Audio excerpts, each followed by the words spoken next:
Kabanata 4. Silin, gulat na pabangon si Lawrence, sabay lingap sa katabing higaan. Tila may naghungkak sa buo niyang pagkatao, eksaktong hindi natagpuan doon ang dalagang kagabi ay magdamag niyang kasalo sa pag-ibig.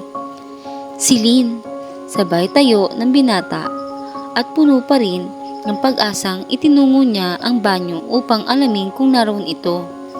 Ngunit walang tao roon, maliban sa basang sahig at sa mabangong amoy ng liquid soap at mamahaling shampoo na nakasabog sa ere, ay wala nang anumang palatandaan na may tao roon. Silin, nasaan ka na?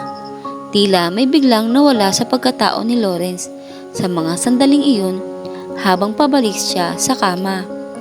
Maya-maya ay tila nabubuhayan ng loob na hinahagilap ng binata ang kanyang cellphone upang tawagan si Silin.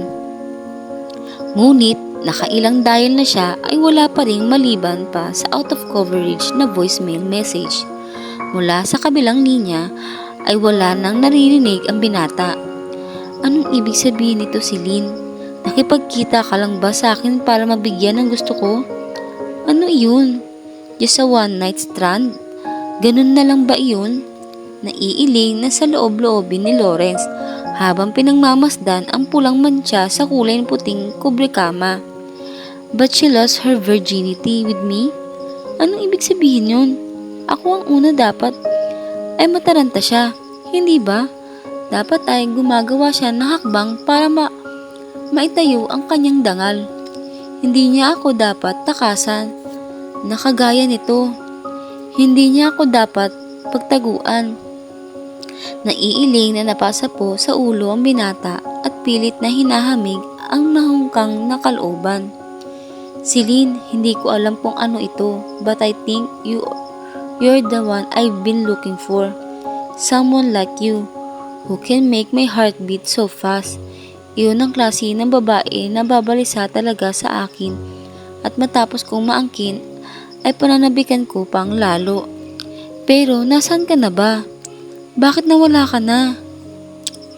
Pero kahit na anong isip ni Lawrence, wala na rin siyang matatagpo ang kasagutan sa katanungang nag-uuminting sa kanyang utak. Tunog ng kanyang cellphone ang pumukaw sa kagugulong niyang utak. Si Tito Hendrik, tumatawag. Bakit kaya? Agad niyang sinagot ang tawag. Hello, Uncle. Oh, kamusta ang bakasyon? Masigla ang tinig mula sa kabilang linya. Ah, okay naman ho. Hey, mukhang hindi okay ang tono mo ah. No, I am okay, Uncle Hedrick. Bagong gising lang kasi ako at medyo nalasing kagabi. Nalasing ka sa piling ni Silin? Hindi ba? Katsaw na isang bahagi ng utak ni Lawrence. Ah, ganun ba? So okay ka lang ba talaga ha? Oho naman. Teka, bakit nga pala kayo natawag? Oo nga pala. Well, alam kong nangako ako sa iyo na pwede kang magbakasyon sa trabaho mo sa loob ng isang buwan. Pero may biglaan kasing trabaho na dumating dito sa agency. Kaya kahit na 2 linggo ka pa lang nagbabakasyon, ikaw agad ang tinawagan ko. Ho? So, can you drop here at the office before 3 p.m? O sige ho. Iyon na lang ang naisagot ni Lawrence. Kahit abala pa rin ang isang bahagi ng kanyang utak kung nasaan nahanapin si Silin. Okay, good. I'll expect you this afternoon ha. Darating na kasi ang asawa ni Congressman, Sir Viejo, at gusto ko makaharap mo siya ng personal. Sige ho. Nang i-off na ang binata ang kanyang cellphone ay nahulog naman siya sa matamang pag-isip. Hindi niya pwedeng tanggihan ang trabahong ibinibigay ni Hedrick lalo pa at sa simula pa lang na bago siya tinanggap ng tiyohin sa detective agency nito, biglang secret agent ay sinabi na nito sa kanya ang motto nila. Obey first before to object. Makikita pa rin tayo, Silin, kahit napagtaguan mo ko. Tiyak na makikita pa rin tayo. Iyon na lang ang siniguro niya sa sarili. Muling tumunog ang kanyang cellphone. Si Mama tumatawag. Bahagya pa siyang nakadama ng guilt nang maalala ang ina na ilang araw na nga pala niyang hindi natatawagan gayong nangako siya rito bago ito umalis. patungo sa ibang bansa na araw-araw niya itong tatawagan kapag nakapagbakasyon siya sa trabaho. Ma, kumusta na?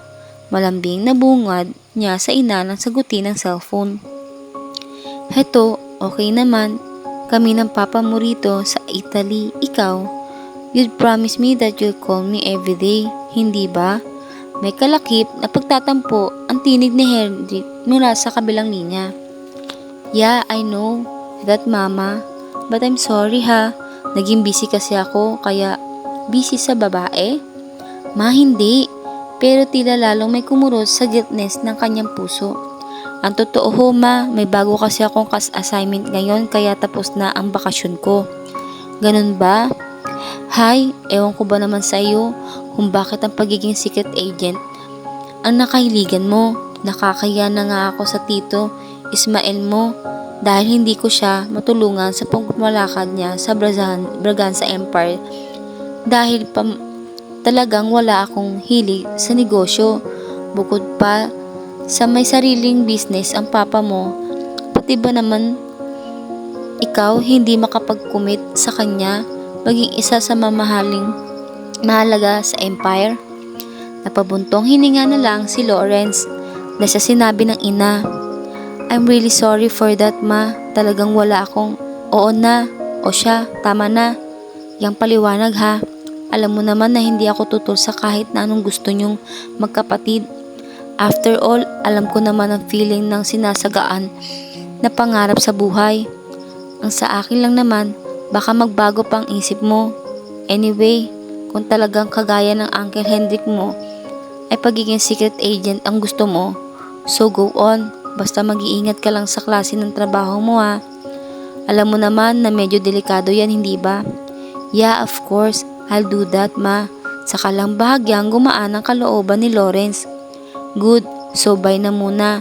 Aalis kami ng papa mo ngayon dito sa hotel. Dahil mamamasyal kami eh. Okay, pasalubong na lang sa pag-uwi nyo, ma. Sure, makakalimutan ko ba naman ang bunso ko? Thanks ma, bye. Matapos ang pakikipag-usap na iyon, ay pinilit na lang ni Lawrence na ikilos ang sarili upang makapunta na sa agency ng kanyang Uncle Hendrik. After all, kahit pagaano kabigat ang kanyang kalooban, life must go on. Siya si Miss Julita Sarviejo, ang asawa ni Congressman Sarviejo. Ma'am, siya ho si Lawrence Alcantara. Pero isa rin ho siyang Braganza dahil pamangkin ko siya. Anak siya ng kapatid kong si Harriet. Nakangiting pagkakakilala ni Hendrik sa pamangkin na ginang na nasa 40 o higit pang batang tignan dahil pusturyoso ito at dalaga namang maganda pa at maganda pa rin ang hubog ng katawan. Kumusta ho kayo, Ma'am Lolita? Inihilahad ni Lawrence ang palad sa gitnang mabuti naman. Natutuwa naman ako at isa rin palang Braganza ang magiging personal aid at close-in bodyguard ng asawa ko. Now, I can sure na nasa mabuti siyang kamay at sigurado ang kanyang kaligtasan mula sa kamay ng mga taong nagtatangka na iligpit siya. Saka, sinulya pa nito ng pailalim si Lawrence na tila ba may mensaheng nais iparating sa kanya. Iyong klase ng sulyap na ayaw mang bigyan na mali siya ng binata ay hindi naman niya maiwasan na hindi maramdaman. Sa parting yan, isisiguraduhin ko na maaasahan niyo talaga ang pamangkin ko. May pagmamalaki sa tinig ni Hendrik. Kung ganon, sasama ka na sa akin ngayon sa bahay. Sige ho, pero talaga bang okay lang kay Congressman na magkaroon ng bodyguard? Paninigurong tanong ni Lawrence. Oo naman, actually may mga bodyguard na siya mismo ang kumuha pero wala kasi akong tiwala sa mga iyon. Mas mukha pang gons kaysa sa mga taong pwedeng paghinalaan na matatangka sa buhay niya. Isa pa, pinag-usapan na namin ang bagay na ito at binigyan naman niya ako ng go signal na gawin ito. Ganon ho ba? Sige ho, kung ganon ho ay sasama na ako sa inyo. Okay, let's go. Tila naman sumigla lalo ang ginang sa naging sagot niya. Nang umalis na ang mga ito kasama si Miss Sarviejo At si Lawrence, kagaya ng dati, dala na niya ang mga damit at iba pang gamit dahil doon siya titira sa mismong bahay ng congressman na babantayan niya. Panibagong pakikipagsapalaran na naman ang kanyang haharapin sa mga darating na araw at sisiguraduhin panibagong panganib na naman ang kanyang makakasalamuha. Anyway, hindi ba't iyon naman talaga ang hanap niya sa buhay? Thrill, adventure, action, kaya ang pagiging secret agent na pinasok niya sa halip na pagbigyan ng kanyang mama na tumulong sa pamamahala sa negosyo nila. At sana sa bagong thrill na haharapin niya, saglit niyang makakalimutan si Celine. Aba, kung isa kang braganza, talaga mapapanatag ang kalooban ko ngayong ikaw pa lang napili ng misis ko na maging close-in sa bodyguard ko. Natutuwang wika ni Congressman Ernesto Sarviejo na sa gulang na 61 ay masasabi ng alangan kay Miss Sarviejo na mukha lang nitong anak. Salamat ho at ganoon pala kalaki ang tiwala niyo sa aming angkan. Kaswal na wika ni Lawrence. Oo naman, I know your mother and father very well dahil nakasama ko sila sa mga social gatherings na dinadaluhan ko. Ang Tito Ismail mo naman ay nagkakalaro ko sa golf and I know he's good man too. Talaga ho? Oo. And even your Uncle Hendrik, nakalaban ko na rin siya sa target shooting noong medyo bata-bata pa ako. Napatango na lang si Lawrence. Anyway, mula sa araw na ito, ikaw na lang ang hahayaan kong makalapit at makadikit sa akin. Ang mga dating bodyguards ko ay backup na lang. At sa kabilang sasakyan na lang sasakay kapag may lakad ako. Kayo ho ang bahala. Hindi sinasadyang napasulyap ni Lawrence kay Miss Sarviejo na nakatingin din pala sa kanya. Matamis ang ngiting inuukil sa kanya. Gustong makadama ng pagkailang ang binata pero minsan na niyang sinaway ang sarili sa pag-iisip ng kung ano-ano. Bakit kailangan mo magpalit ng number? Pagalit na wika ng kausap ni Celine mula sa kabilang linya. I've told you na wala ang cellphone ko. Pabuntong hininga na wika ni Celine na nasa totoo lang gusto nang sagutin ng pabalang ang kausap. At ang akala mo ba'y naniniwala ako sa iyo? Wala akong magagawa kung hindi ka maniwala. Basta iyon ang totoo. So iyan na lang ba ang mga pag-uusapan natin o ibibigay mo na lang ang detalye ng trabaho ko? Ilang saglit na natahimik ang kausap niya. Okay. Pagkuway, wika nito. Bukas ng umaga magche-check-in sa hotel ng kinaroroonan mo si Miss Amador Lozano. Dadalo siya sa meeting ng sikat na si Congressman Sarviejo dahil siya ang tumatayong overall sa campaign manager nito. Kailangan kahit na sa anong paraan ay maiililigpit mo siya sa para humina ang political career ng amo niya ha. Matinik ang taong iyon, mahusay bumuka sa mga tao, kaya palagi niyang naipapanalo ang amo kahit na anong posisyon na tinatakbo nito.